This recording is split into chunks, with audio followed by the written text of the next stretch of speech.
Anyone? Well, anyway, so firstly, thank you guys so much for being here. This is amazing to be speaking on this side of the podium because normally I'm shouting at people in the seats. So I'm looking forward to some karma with the questions. So before I get started, I just want to thank a couple of people who've made this possible. My thanks to Isa, to Lisa, to Saskia, to Connie, to Robbie, and to Sana, and the rest of the organizing team. You guys have done an amazing job to have all these amazing people here. This feels like a very different conference from previous ones, and I know that doesn't happen by accident. That has to be planned and organized in a particular way, so thank you guys so much for that. So today I'm going to talk to you a little bit about my project, The Politics of Catastrophe, and present some findings, and I'm going to introduce a new theoretical framework, and would like to kind of hear your thoughts about this. So in this talk, I guess I started off thinking about kind of my project findings in the relation in how the concept of care has returned, has come back into activist discourses, which I find very, very interesting. And at first I was like, I'm gonna write this talk about care and caring practices and all the rest of it. And then I was like dabbling, I was like, maybe I should do something about emotions as well. And then Leah Bassel was like, you don't wanna do that. And then I read this stuff on emotions, and apologies for emotions people, but I was like, no, I don't wanna do that. And so, and maybe you can ask me a question about that or yell at me, it's fine. So what I wanted to do instead is kind of think through the practices and the analyses that make caring possible, or at least probable. And so that's what I want to talk to you guys about today. So the first thing I'm going to do is give you the boring background. Well, the context isn't boring, but the other stuff is. Give you the background to the projects or the context. I'm going to talk to you a little bit about methods, and then I'm going to go on to talk about this concept of refusal, which I'm borrowing from anthropology, so we should be more interdisciplinary, and because when that happens, you get to talk about concepts like refusal. Talk about this idea of refusal of practice as praxis, which I've seen with my activists, and then I'm going to show you what refusal looks like in practice, which is very exciting. So, in terms of the context that gives rise to this project, you guys will be very familiar with this because we've been talking about this for the last day or so. So the first thing is the ongoing economic crisis, right? And I suppose, and I don't need to go into this in a huge amount of detail because you know this, right? And we're living in a country where, what did the Prime Minister say all those years ago? This is no longer the welfare state, but the participation state?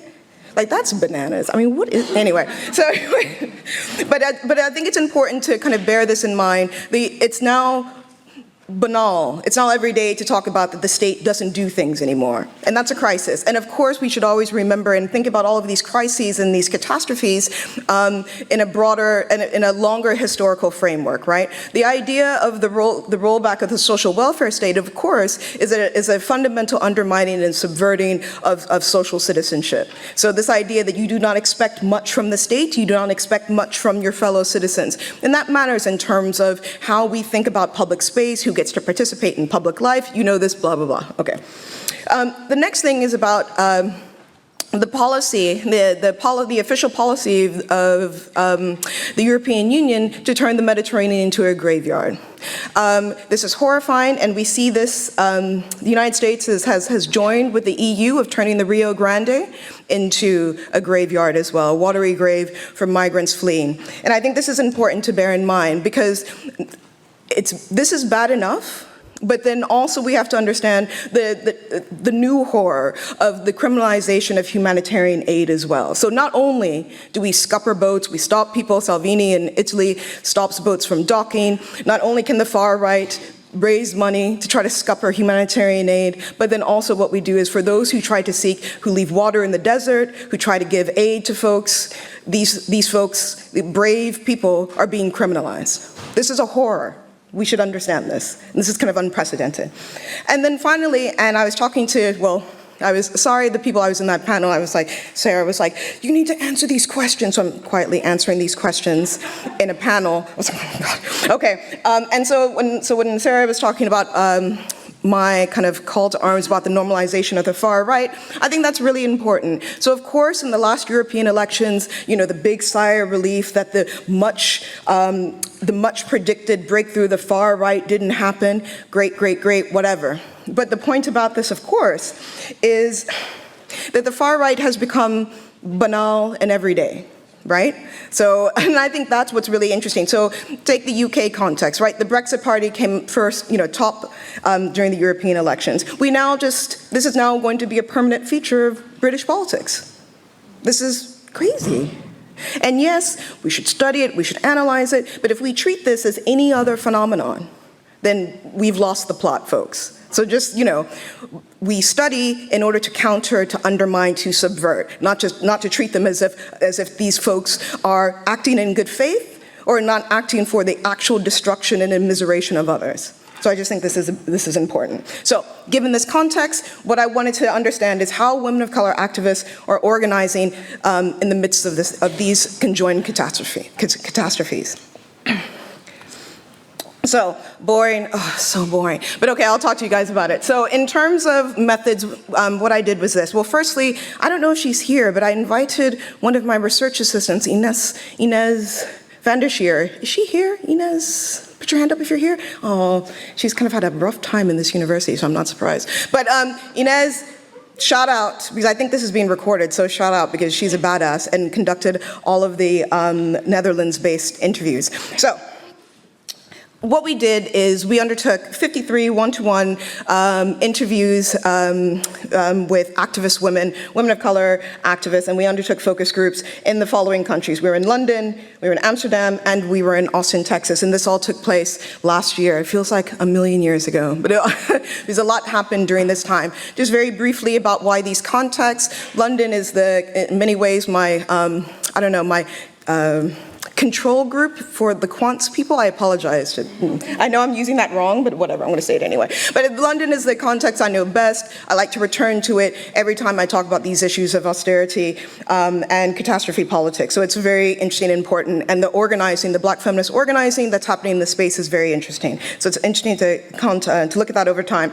In Amsterdam, of course, there's been a resurgent movement of Afro-feminist activism, particularly based in the city. Some people are here. I'm going to meet some of them later for drinks. I'm super excited. And so there's like a lot of badass stuff happening here, and it's worth taking that seriously and looking in your backyard to see what's happening. And then finally in Austin, Texas, so I'm from Texas, but not from Austin, so this isn't like a weird thing. But,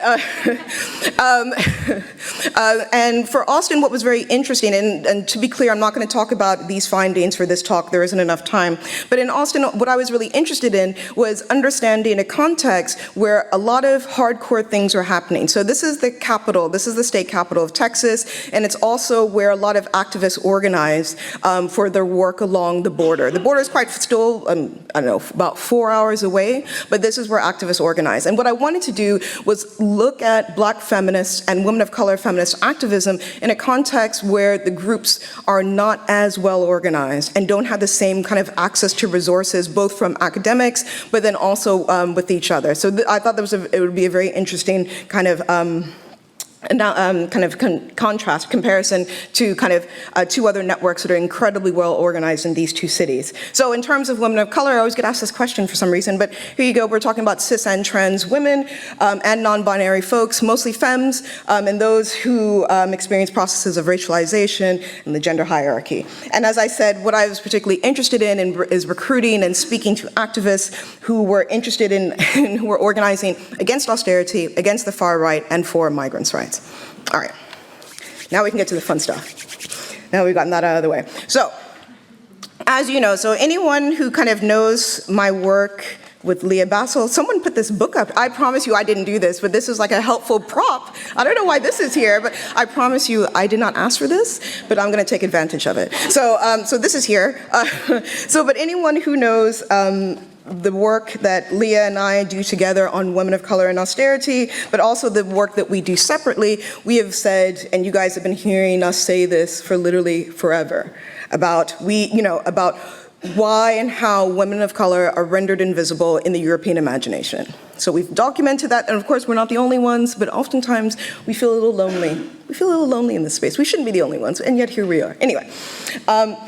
And we've been asking why that is. But of course, we know why. And you know why too. So, and that's the thing. There's no great mystery here. We know. But maybe some of us don't care as much. But I think it's important. Why are women of color rendered invisible in the European imagination? We know, absolutely, it's about colonial relations, about dispossession, about expropriation. And They're all your characters who have said this and have been saying this for 40 years. We know this. And I guess you probably were expecting that I was going to do a whole talk about this, but I was like, haha, actually, you already know this, or you should know it, and you should go read, well, I guess because in honor of being in Amsterdam, Gloria Wekker, who can talk to you about this in a more systematic way, particularly in this context. But what I wanted to do is also think about, well, wait a minute. What if this invisibility isn't always about the usual dynamics of domination and submission? What if there's something else going on here? And what if activists themselves are seeking to invisibilize? And then what is created in that process? Because this is what I was starting to see in the analysis of the interviews, and so I wanted to kind of explore that further. So what I want to do is talk to you guys a little bit about this concept called refusal.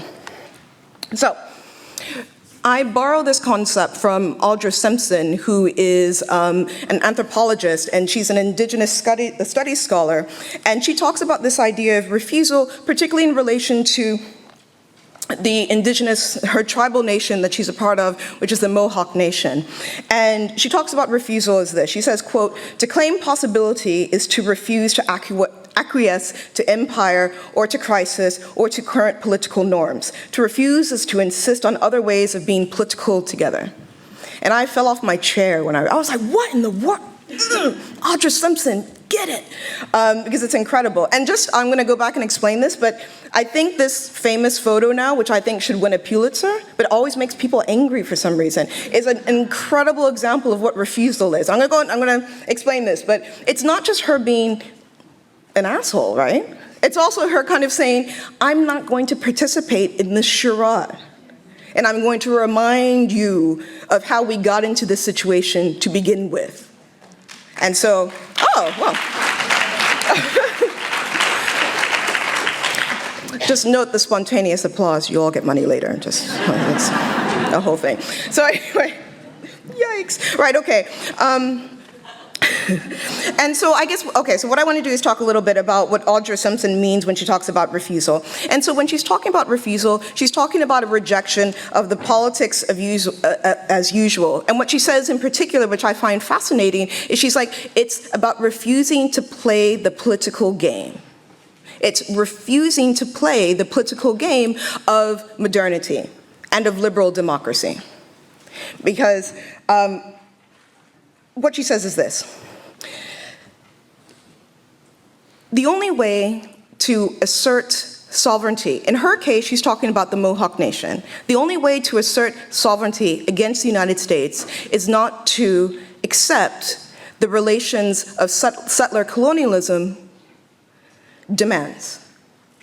So it's this idea of saying, I heard this snapping.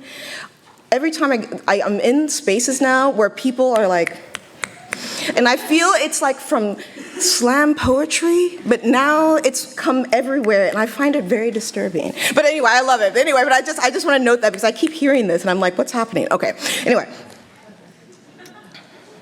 And I find this fascinating. So she talks about this refusal as a new way of doing politics. And what she says about refusal is this, that refusal is saying no to the political subjectivities of liberal democracy and of settler colonialism. So for her, she's talking about a refusal to be the idea of the Indian or the Native American. But she also goes further. Refusal is also the idea of rejecting the idea of citizenship altogether. It's saying no to voting. It's saying no to paying taxes. It's saying no of consenting to a recognition of the United States as at all legitimate. And so this is the real deal, folks. And so what she says is this: once you refuse, you create the possibility of becoming something else, which I find absolutely fascinating.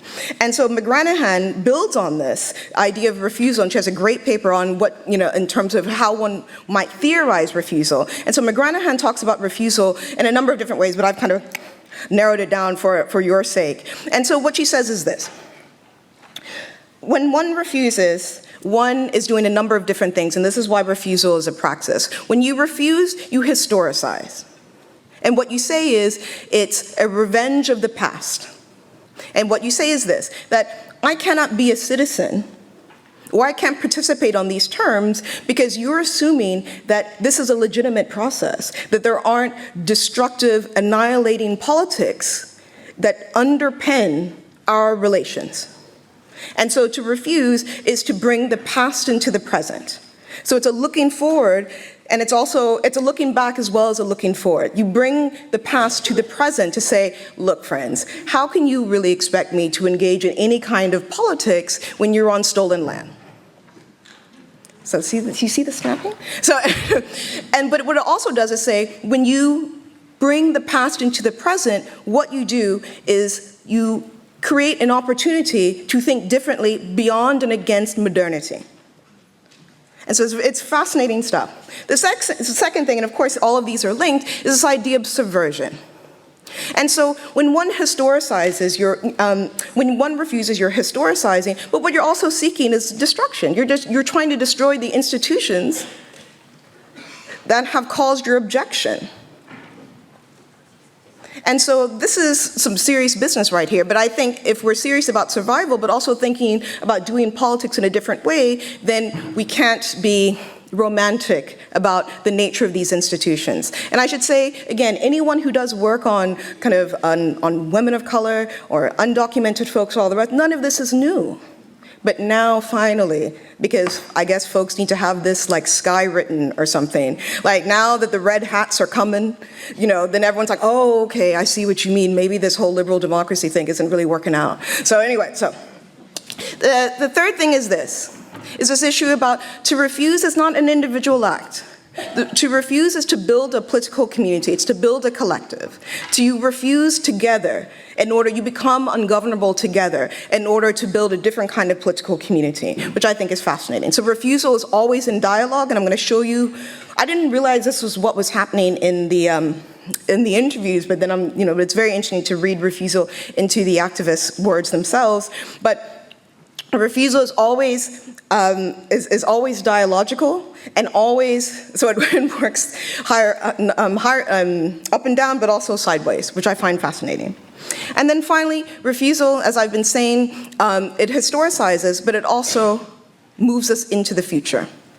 And so refusal is always a process of looking backwards and looking forward, as I said. This is futurist politics of saying, wow, if we undermine what we have now, if we destroy what we have now, how might we imagine a different kind of future? But also, how might we imagine different kinds of political subjectivities? How we might imagine not just the state, because this is about completely rejecting the state, but another way of organizing ourselves, which I find fascinating. So here's the concept of refusal. And so just to talk about that in a little bit more detail as refusal as praxis, what I think is important to understand is not to dismiss this idea of refusal as some sort of anti-politics or people being apolitical or the rest of it. It's important to note that when we're talking about refusal, this is about the generation of some sort of productive possibilities of becoming something else. And what I find really fascinating with my participants is how they're talking about how refusal offers them, and they actively step into a liminal space. They step into and what is it? They kind of produce and they produce a marginality, but on their own terms. Because that's where the good work happens, which I think is fascinating. And I'm going to show you an example of an activist who literally uses this term liminal space, which I find fascinating. So she herself uses this because it's in this liminal space, undercover, invisibilized to mainstream politics, but also set up against mainstream politics and activists and supposed fellow travelers, that radical action can actually take place. And you're wondering, but where's the care in all this? What I argue is that in order to create the space to care for disfavored, despised, disrespected others, but also to turn others into subjects, one must refuse. Because you cannot undertake these caring practices doing the same old politics or subscribing to the same scripts of what politics looks like, what kind of comradeship looks like, what feminism looks like, and the usual old politics. So in order to do the care, what you see is activists focusing on the micro-politics of community, so these hyper-local relations that are invisible, I guess, to you guys who don't do community-based politics. But what that does is then create a space to do other very interesting things. The other thing I want to note about this, and I forgot to mention, is that Simpson and McGranahan are really, really clear about saying that refusal is not the same thing as resistance. And that's really important. That refusal is about rejecting the hierarchical relations of modernity, of which resistance plays into. Resistance is important, resistance is crucial, this is the work that I do. But what both of them say very clearly is that refusal demands equality. And so those who are refusing are asserting their claims to engage with you as an equal, and not as a subjected, disfavored, despised other. So this is not the subaltern speaking. This is an agent, whatever that agent looks like, but this is an agent speaking to another. Does that make sense? Okay. Oh, I got a which makes me happy. All right, so 30 minutes. Oh my God, you're gonna be so happy because I'm gonna finish early. I know all of you are gonna be happy because I am, so I demand more because I am exhausted. Right, okay. So what I want to do now is give you some examples of what refusal looks like, because I think it'll actually be very interesting to you guys. And then we can really chop it up in questions, which I'm really excited about. All right. So this is the first example of refusal. And so as I said, I'm not going to talk about the American case, because the American case is very interesting for a number of reasons. And as I say, because these folks are up against the wall, right? They were in the middle of dealing with a terrorist attack in Austin, and also the border crisis, that folks really were doing the politics of survival of, we need to take care of people, we need to get children out of detention centers. I mean, can you imagine? This is what we're talking about. And so there was less space for them to think perhaps more creatively about this. But that's, and so I think it's really clear in the Austin case that these folks were not refusing. That was like some straightforward resistance. And I think that's important to just be nuanced about this. Not every activist in every case was doing this, but enough were doing this, but also then pivoting to talk about issues of, and thus this is how I care about others, that I think it's really interesting for us to document. So the first thing is this. And so this is a Dutch-Moroccan anti-austerity activist here in Amsterdam that Inez interviewed. And so this is what she says about, this is what refusal looks like. She says this, quote, "I don't care. I don't care about your power. I don't care about your class. You are human. I will say what's on my mind. As a woman of color, people are not used to that. Where they try to exoticize you and try to tell you what your identity is or where you fit in. But for me, I don't accept that. I have zero tolerance for those kinds of people who try to tell me who I am as a woman of color. I will decide." Oh my God. Who is this woman? I want to hug her. Like, this is badass. Like, can you imagine? And so this is what I mean about the assertion of equality, of undermining hierarchy, of saying, no. I'm not speaking as a subaltern. I'm not speaking as an exoticized other. I will decide for myself who I am, and I don't actually care who you are as an expert, as whatever.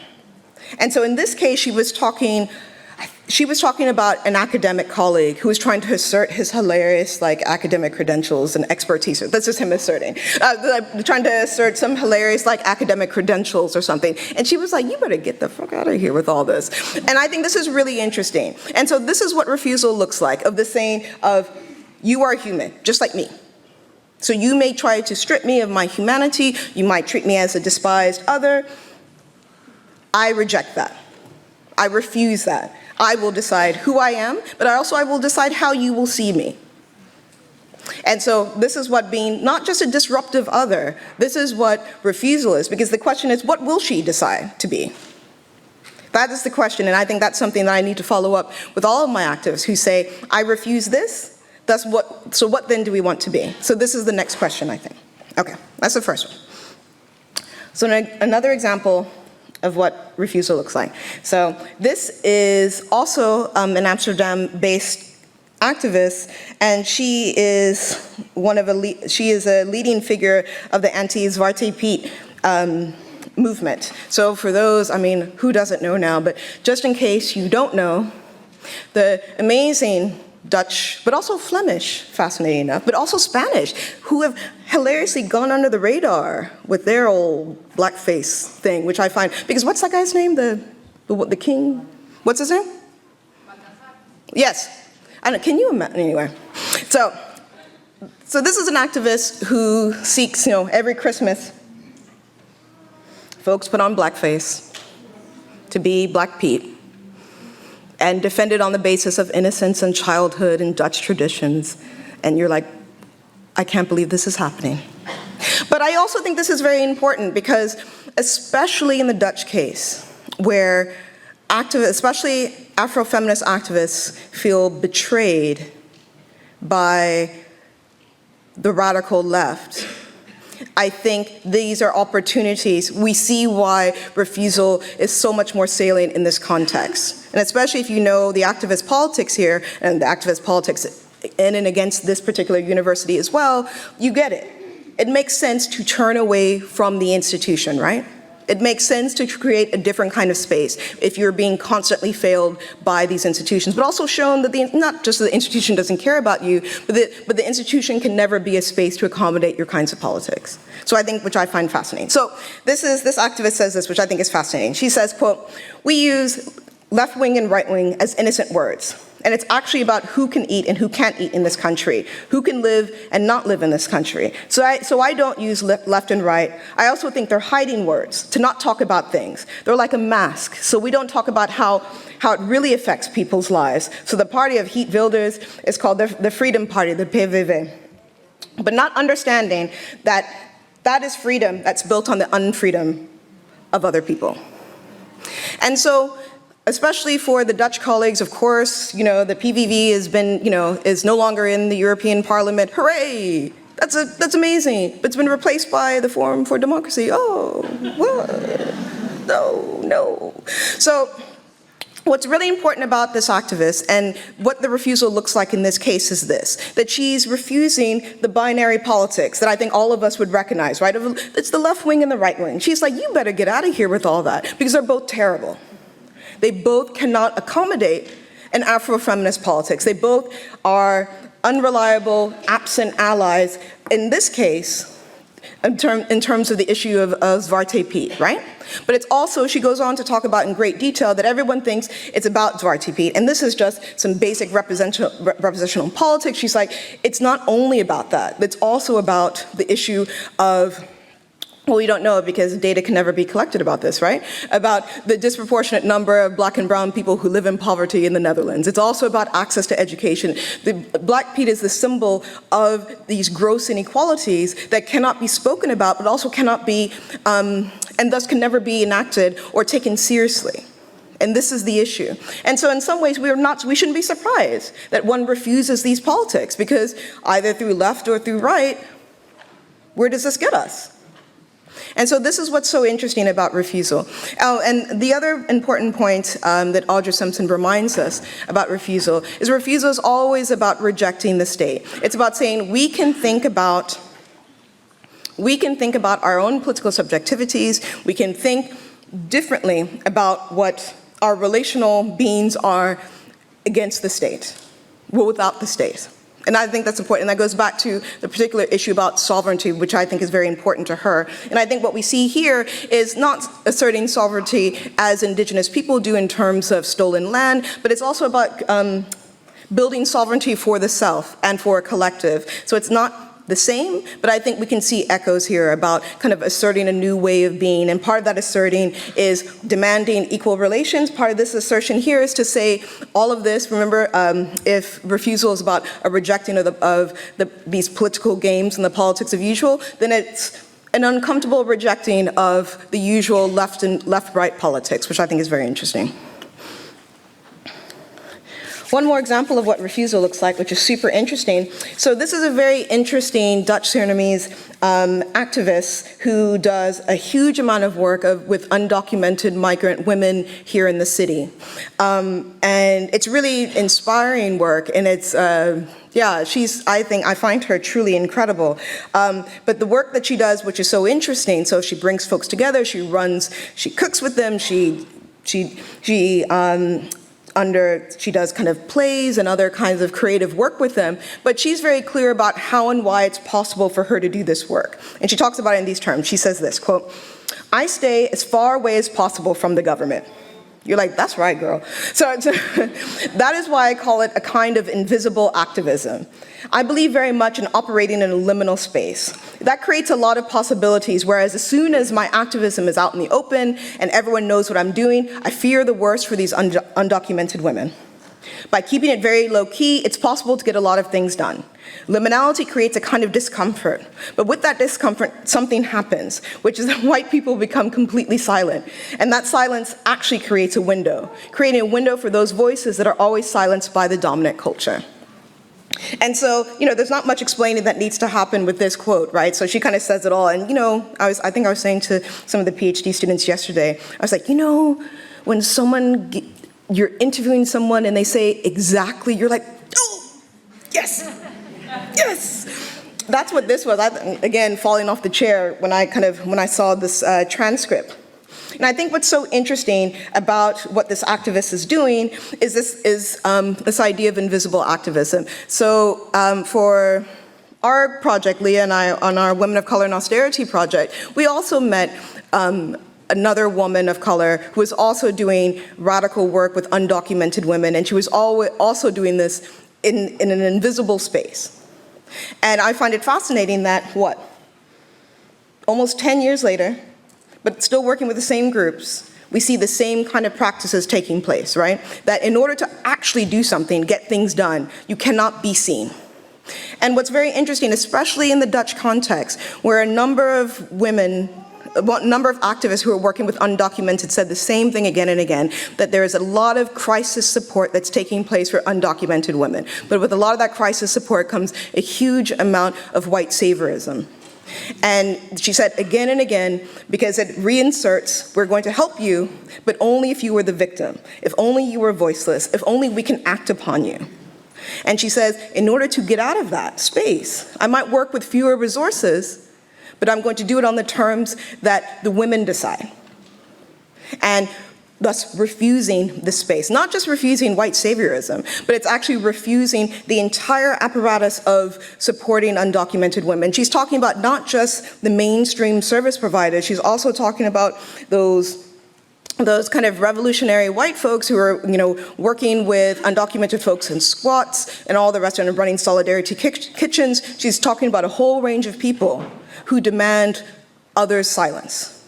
And so to refuse then is you must, and it demands in many ways, to be invisible. But to be invisible on your own terms to actually get something done, which I find fascinating. All right. So that's 3 examples of refusal, and once again, I just want to note, I find it fascinating that we see it most clearly in the Dutch context. But again, from the point of view of activists, it makes complete sense.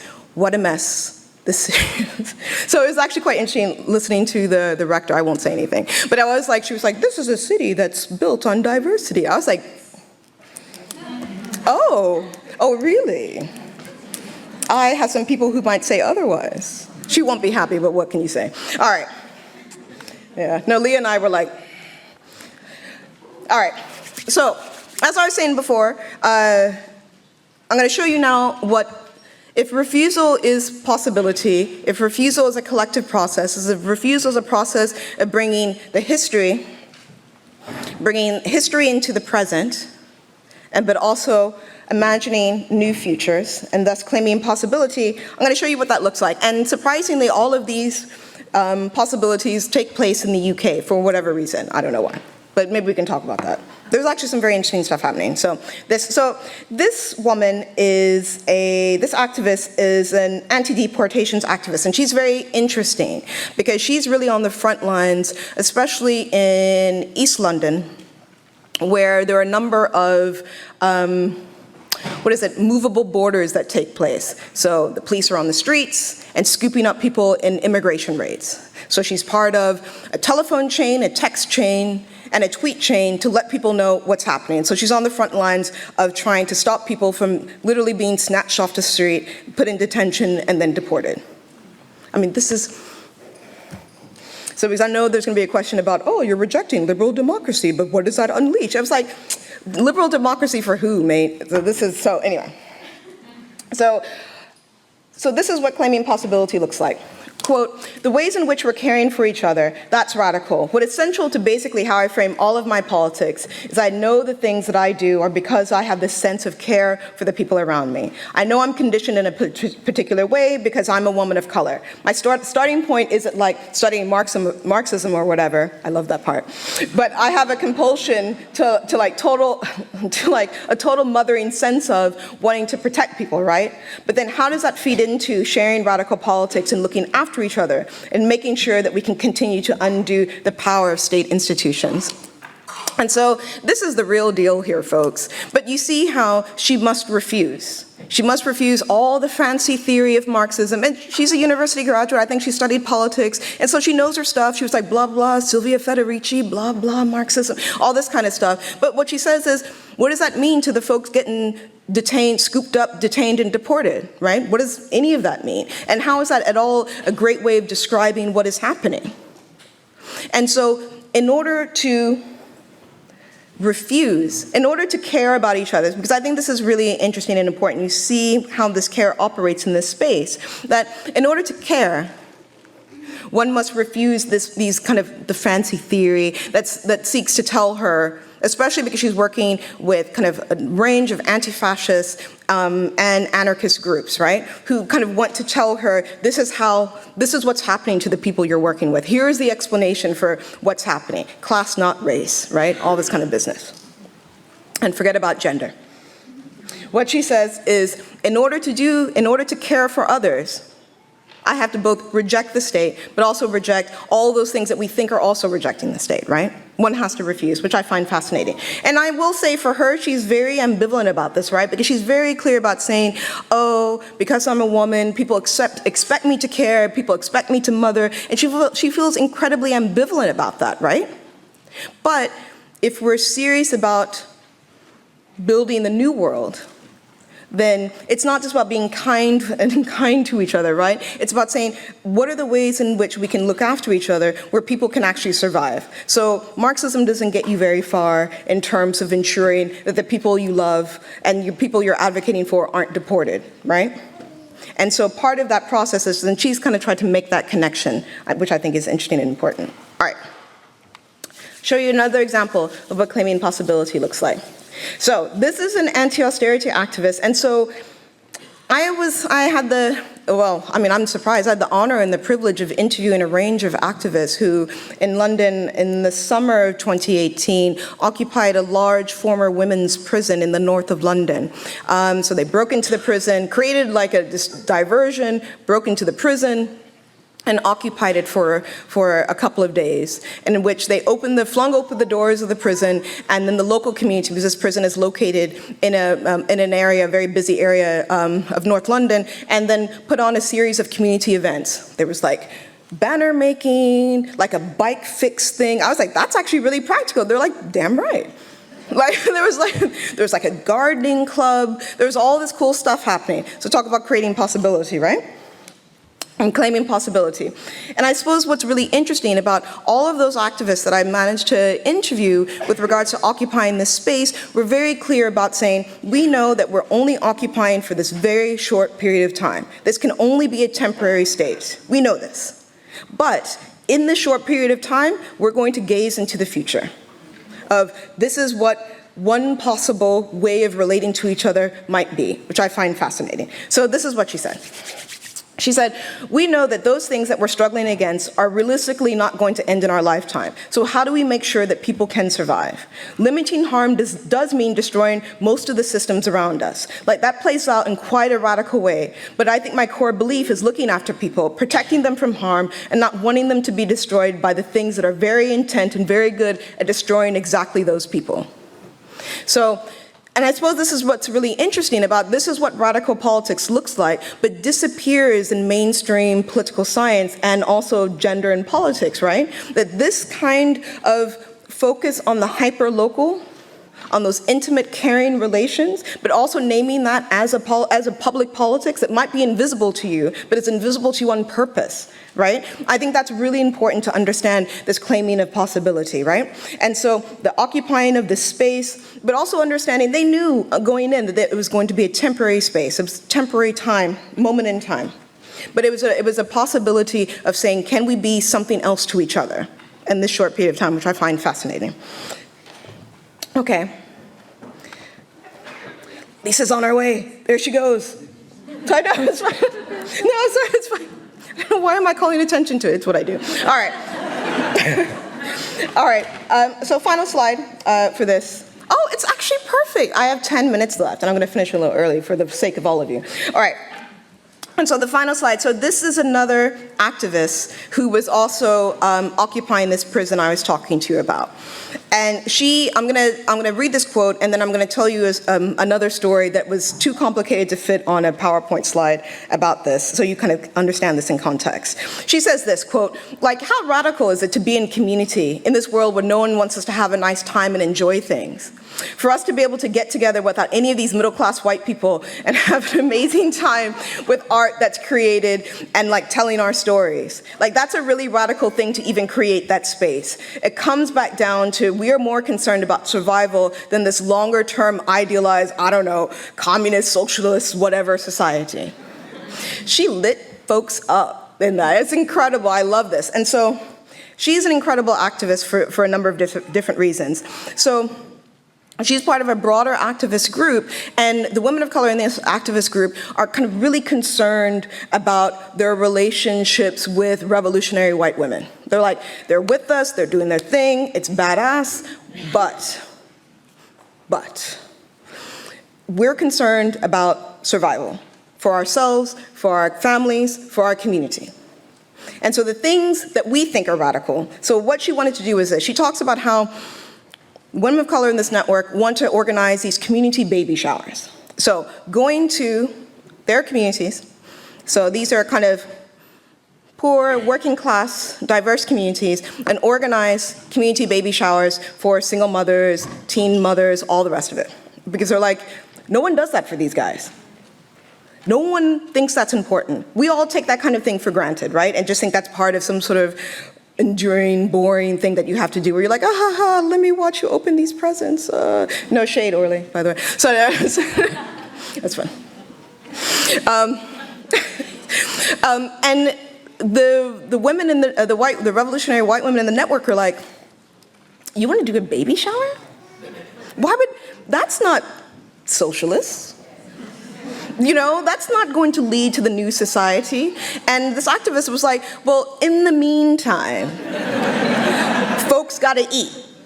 Do you know what I mean? Folks need diapers, folks need this, but they need care, right? And so until, after the revolution, right? After the revolution, we'll see what happens, but in the meantime, and I think that's what's really fascinating about refusing those dynamics, about saying, this is what care looks like in this moment. If you're serious, or in the colloquial, if you're about that life, then you'd be serious about what happens to women right now, who are subject to the rollback of the welfare state, who are the despised, disparaged others. And the question is, how do you convert the despised, despairing others into subjects and agents? Part of that is refusing this idea of the idealized, communist, socialist, whatever society, right? It's about saying, right here, right now, there are people who need to survive.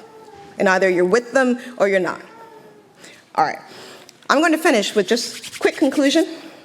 Just as a reminder of the catastrophe that I kind of quickly went through, just want to talk about, we should understand, because there's been, I can't remember who I was talking to this about, but the catastrophe is planned. It is rational. This isn't, this is state policy. Adam Serwer, who's a writer for The Atlantic in the US, has a great article called "The Cruelty is the Point." That it's this idea of this immiseration is calculated. It's meant to, because we always talk about it's gleeful, it's enjoyable. And that's something to always bear in mind. That's probably in many ways the worst aspects of the catastrophe, right? So when the shooter went in and murdered all of those people in New Zealand, in the mosque in New Zealand, right? He was sending memes and like shit posting and doing all the, like, just the murder is horrifying, but the irony that was laced on top of it is we're in a different space that we've never seen before. And I think that's what's really important to understand about the catastrophe, that it's not, we didn't stumble into this, this is state policy, people voted for this, and they continue to vote for it.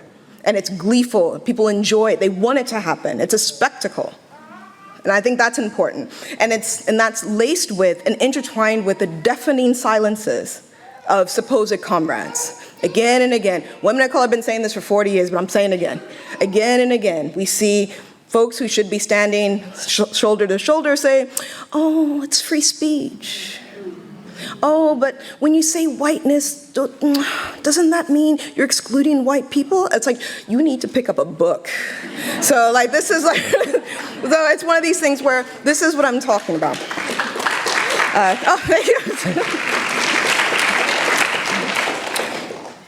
And so I think that's what's really important to understand about this catastrophe and why it's generating not always in the same place at all the same spaces. That's important.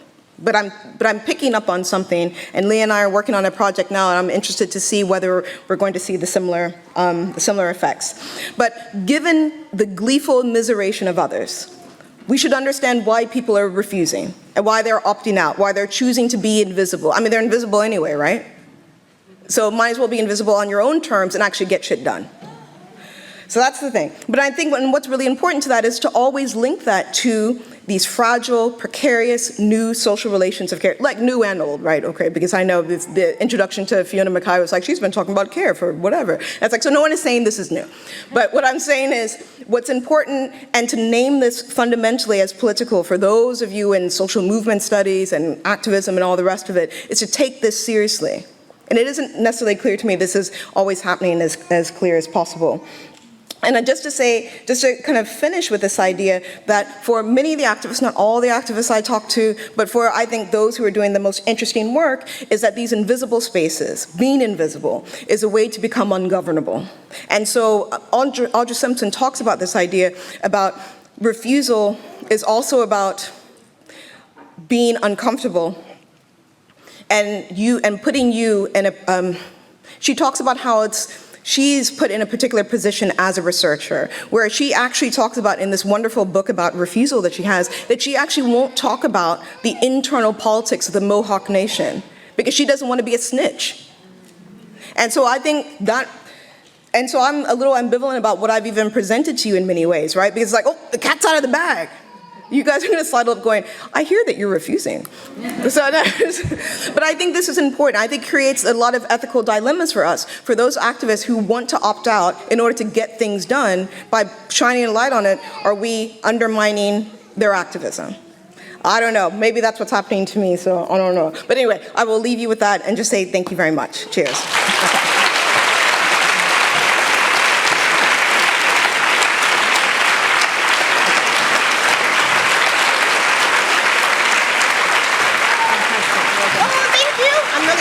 Okay. That's okay.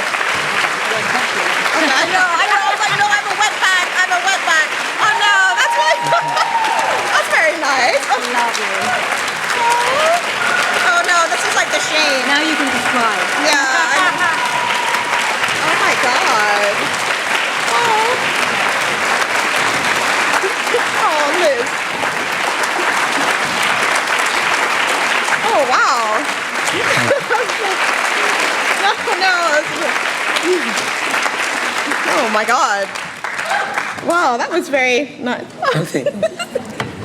Look, straight, that's a hand straight up. Okay. From Melissa. Uh-oh. But before I do that, I'm under strict instructions on timing, so I will take questions in threes. Yep. But I would like, if you're an early career person and your hand is up, to put your second hand up, because I want you lot to ask questions first. So anybody with a hand up who's got two hands up, I'm looking for two hands. Okay, fantastic. I'm going to take person over there, There was somebody here. Anybody else with two hands up? I only want the two hands. I've got that one. We'll start there and then we'll go to the person with two hands. I hope that you don't mind me being fussy. It's like being in an auction. I got you two hands here, two hands there. All right, two hands. Okay, so that's right. Okay, I do come from a family of marketeers, so yes. There you go. Okay. Whichever one. Yeah. Thanks very much for a very exciting talk. So my name is Ashley Christopherson, and I'm very privileged to be supervised by Akugo from afar at the University of Edinburgh. So as you know, I've just come back from Canada, where I was based at the University of Victoria, and I was really privileged to be involved in some Indigenous activism and solidarity activism. And I guess your talk made me think about how the kind of politics of refusal is happening there. And it made me feel quite excited about the kind of possibilities for solidarity that might bring about. So the front lines are very different in Canada. People are working on climate justice and environmental justice, as it's all intertwined with Indigenous justice and gender justice, as well as migrant justice. But yeah, so I wondered if you might say a bit about kind of possibilities you might see for solidarity between women of color in Europe and in North America and Indigenous politics as well. Thank you. Okay. And then we'll take, there was the two-handed person over there, wonderful, in the pink shirt. First of all, thank you very much for the, can you hear me? Thank you very much for the very extremely interesting intervention and the very powerful insights. My question was about refusal used as an activist strategy, or more specifically, who are the activists that you talk to, and is it something that you were interested in? Because, for example, what I see is that most of the activists you talk to have, for example, access to citizenship, but at the same time, they face racism and other types of discrimination. And I was wondering if it was something that was interesting to look at, the identities and the rights and resources that these activists have access to, but also the oppressions and the kind of balance that allows refusal and that makes it an interesting and powerful strategy to use. Yep. Is there any final early career scholar before I let Akugo answer those, and then I'll move on to any more two-handed folk? Okay, right. So, would you like to answer this? Yeah. So thanks, Ashley. So just, she's a wonderful student. I miss Edinburgh. All right. Okay. So the question is about what solidarity is possible between women of color in Europe and perhaps Indigenous women, but Indigenous folks more broadly. Well, one of the best examples at the moment is Feminism for 99%, right? What you see there is the grounding first in the analysis of women in Latin America, of femicide, climate crisis, and austerity, and saying, what can we learn from them? What are the parallels here? And then how do we build something together? So it's happening at this moment, I think.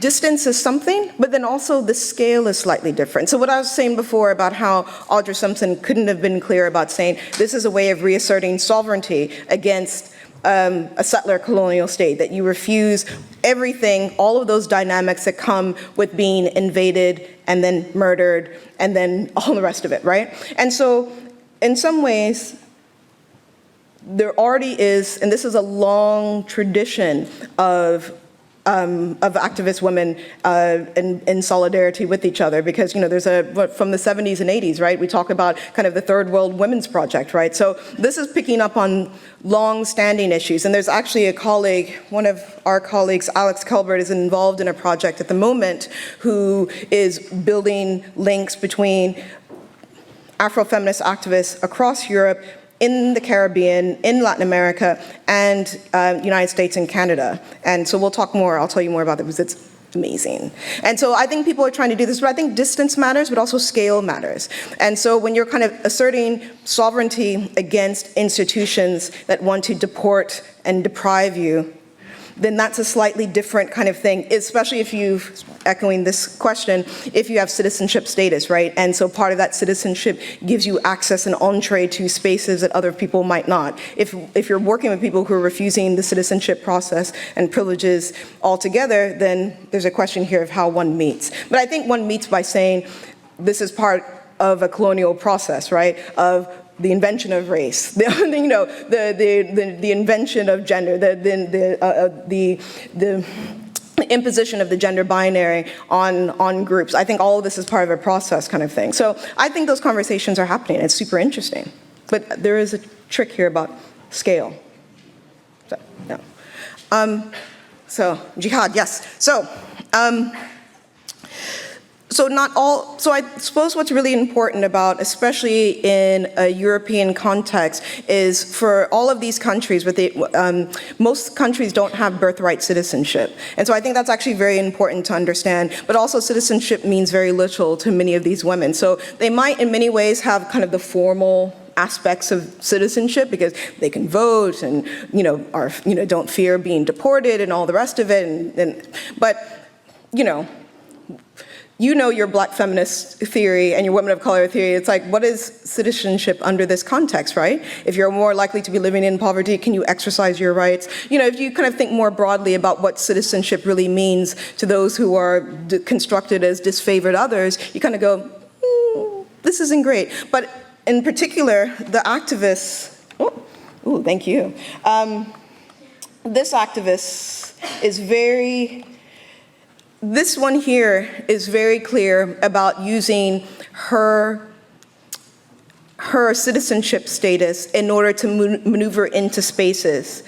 So what you see oftentimes with a number of activists is that they'll use something. The fact that they speak multiple languages, the fact they have citizenship status, the fact that some of them are connected to universities as being PhD students, so they're stealing from the university, which is what Harney and Moten tell us to do in the undercommons. There are a number of different things that you see happen, and that's always like a typical resource. And just one last thing, I know you want to take questions, but I think just the thing is, under a framework of resistance, we always talk about this dialectic of agency and oppression, right? And I think they use that to generate something else. They want to step out of that to talk about, let's move away from this idea of resistance, oppression, and say, can we generate something else, which is refusal? So I think they would kind of take issue, but I'll have to go back and chat to them about that. Okay. I'm going to take that group of three and see where we are, because we are really, really short of time, and I am being instructed from the front row and from messaging. You should have seen this email as well. It was unbelievable. I was like, oh my God, all right, Dutch folks. Thank you very much for this talk. I'm Elżbieta Korolczuk, I'm from Poland, and I'm working at Soderto University. And I have two issues. One is a question, because I'm really thinking when I was hearing, when I was listening to your talk, I was thinking about all those traditions of weak resistance, for example, in Central Eastern Europe, which is not so much about resistance really, but rather about rejecting the rules of the game. So that was very much connected to that. And this idea has been revived by Ewa Majewska, for example, Polish philosopher, who talks about this anti-individualistic, very collectivistic approach of new wave of feminist movements in countries such as Poland, but also Argentina and others. Another issue is like this wall of politics that Bennett and others talks about in the American context. That people really try to disconnect from what politics means today, but at the same time they try to stay active and have influence on this politics. So I was wondering if you have been thinking about these connections, and I'm also thinking about my own research on civil society and how people's inactivity can be interpreted as active rejection, right? Under the conditions of neoliberalism. And how this idea that civil society in countries like Poland is underdeveloped and apathetic can be interpreted as a very different type of political position. This is one thing. And just very shortly, but at the same time, we talked before about, the comparison, and I'm thinking about my own engagement with single mothers in Poland. The thing is that rejection and refusal can be also very alienating experience. I'm going to have to... And my question is, how can we go for political change if we do that? Can I ask you to try and keep... Yeah. I was very good. Oh, sorry. Okay. I'm going to just do those three first. Okay. I'll do my best to get to you, but I cannot promise I will get to you. Okay. Thank you very much. First of all, Francesca Maduro from Roehampton University. yes. Hello, Francesca. My question for you is, I'm very fascinated by this notion of refusal. So I was wondering whether, you wanted to maybe think about how we can use this concept to interpret or understand what is happening in the Mediterranean, provided that, there is this active necropolitical agenda, and that, in connection to what Nicolas de Genovez called the irreversible presence of migrants. So, this kind of notion. So I'd love to hear what you think about that. Thank you. Akugo, that was... Is it on? Okay. That was brilliant. I'm thoroughly thrilled to hear everything you said. Audra Simpson is speaking from a position as an Indigenous woman, First Nation woman, Mohawk Nation, with a very particular relationship to the land and the Canadian state. Yeah. And that's where she develops this concept.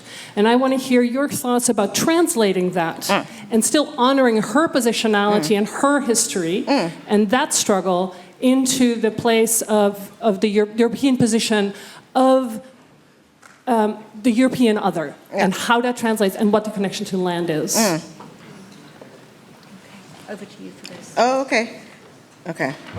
So this isn't, because I know that there's people want to ask questions, so I have to be really quick, so I'm really sorry about this. So in terms of Bannon, anti-politics and alienation, this is alienation generated by refusal. I don't think it is, because refusal is has to be a collective process. And it's a collective process of reimagining political subjectivities. And so folks couldn't be clear so Audra Simpson and McGranahan couldn't be clear that this is always a collective process. So I don't think alienation is possible, because if you're reimagining the future, the past, present, and future together, that should be a productive, generative process kind of thing. And certainly the evidence from my activists is that, you don't agree, that's fine. But the evidence from my activists seem to point to, we'll talk later, we're gonna have champagne, it's gonna be amazing. But the evidence from my activists say that they were actually doing this. Even if they're not necessarily naming this themselves, they seem to be doing this as a collective together to reimagine. So I don't know, I'm not so sure. All right. The other thing about refusal is what's happening in the Mediterranean.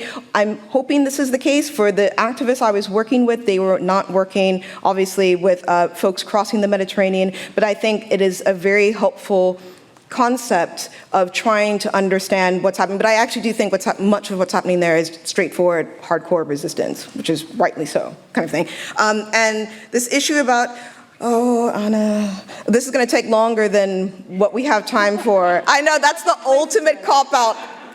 I'm afraid I don't have time to answer that, Anna. But no, I think it's... In the same way that I've lambasted folks over the years about evacuating race from intersectionality, what I don't want to do is evacuate indigeneity from the concept of refusal. But I hope I was clear about saying she is coming from this particular context, and the translation of talking about issues of sovereignty is not the same. But there's something that we can learn, but also the idea of it's not the same, but people are still in their smaller spaces and at different levels doing something similar. So this is an issue about honoring by saying, look at the connections, and not forcing or assuming that it's the same, but there's something important that's happening here that's worth further study. Is that? Yeah, no, and I think for me... No!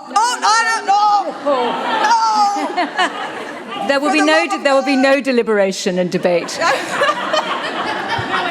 I'm afraid I can't have any more answers. If you promise you do very, very, very short questions, we'll hear your questions, but there will be no... I'm going to silence this woman. Oh my God! Okay. Wow. I hit the face as well. No. Okay. All right. Thank you very much for your provocative talk. My question is on your assumptions. I'm wondering if you're not assuming that there is a liberal democracy where you can refuse. What about the authoritarian system where refusal is crushed the way it is done, for example, in Turkey? We've heard that one. There was one final at the back. And like 10 words. Don't ever give me power. Silence women of color in this context there. So, one of the things that I want us to kind of think about, right? I am all in love with this politics of refusal and intentional invisibility. But I also worry about what happens when women of color abdicate the state's responsibilities to them, right? So if we take on a kind of self-radical care, that becomes a kind of, or could become a type of neoliberal acquiescence.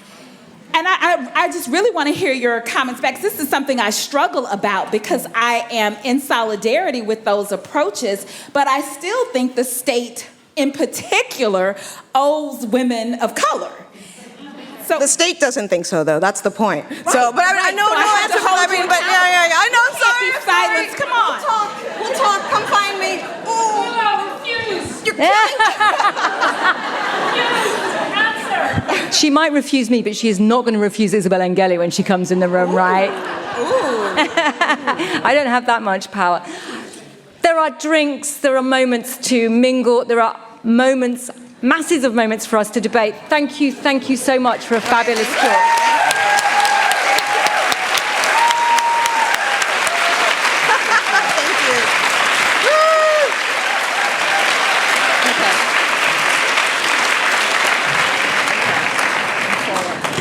No, that was the right thing to do. Thank you.